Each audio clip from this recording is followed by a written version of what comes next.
பிரியமானவர்களே, இயேசு கிறிஸ்துவின் நாமத்தில் உங்களை நான் வாழ்த்துகிறேன். நல்லா இருக்கீங்களா? சந்தோஷமா இருக்கீங்களா? இந்த காலை பொழுது எப்படி இருக்குது?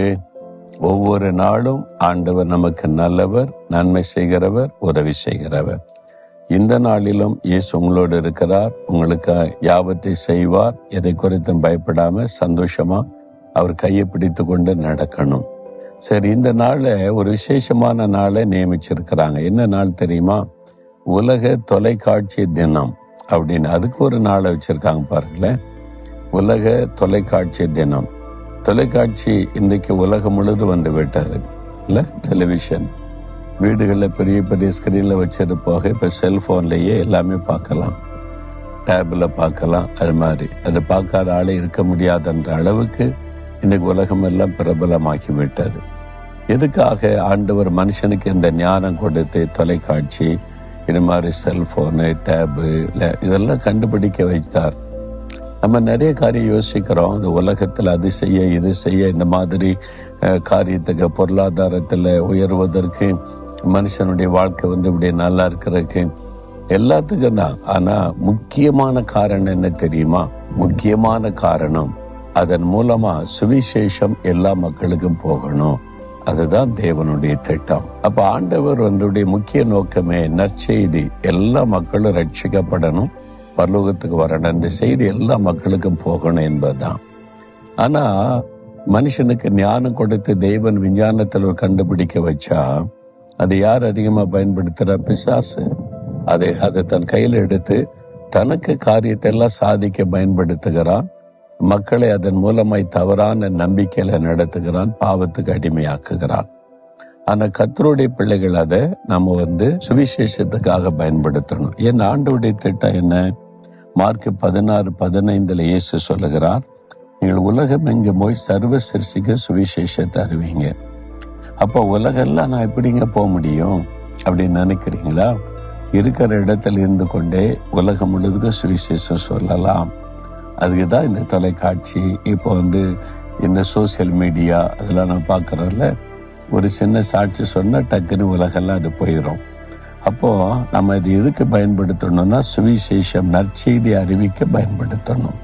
அப்படிதான் நம்ம இயேசுடைய ஊழியத்தின் மூலமாக தமிழ், தெலுங்கு, ஹிந்தி, கன்னடம், அப்படி பல மொழிகளில், இப்போ பஞ்சாபி மொழியில், சிங்கள மொழியில், எல்லா மொழியிலும் நிகழ்ச்சிகளை கொடுத்து, இதுக்காச்சும் இயேசுடைய கட்டளை, அவருடைய பிரதான கட்டளை, சுவிசேஷத்தை எல்லாருக்கும் சொல்லுங்க.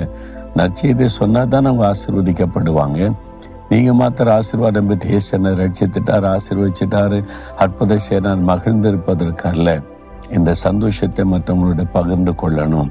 அதுக்கான வாய்ப்புகளை தேவன் தருகிறார். உங்க கையில் இருக்கிற செல்போனை வச்சே நீங்க எத்தனை பேருக்கு சுவிசேஷம் சொல்ல முடியுமே, அப்படி பயன்படுத்துங்க. பிசாசு அதிகமா பயன்படுத்துகிறத கர்த்தருடைய பிள்ளைகள் அதிகமா ஆண்டவருக்காக பயன்படுத்த ஆரம்பிச்சுட்டா சத்துருடைய கிரியைகள் முடக்கப்பட்டு போகும். அது பிசாசு அப்படி பயன்படுத்துறான், இப்படி பயன்படுத்துறான், தப்பானதெல்லாம் வருது போதுன்னு சொல்லி கொண்டதை விட நன்மையானது அதிகமாக அதில் செயல்படுத்த ஆரம்பிங்க, சாத்தானுடைய கிரியைகள் முடக்கப்பட்டு விடும். அதனால்தான் நம்ம தீவிரமா பல மொழிகளில நிகழ்ச்சிகளை கொடுக்கிறோம். தினந்தோறும் விதவிதமான நிகழ்ச்சிகளை கொடுத்து இயேசுடைய வசனத்தை பரவ செய்து கொண்டே இருக்கிறோம்.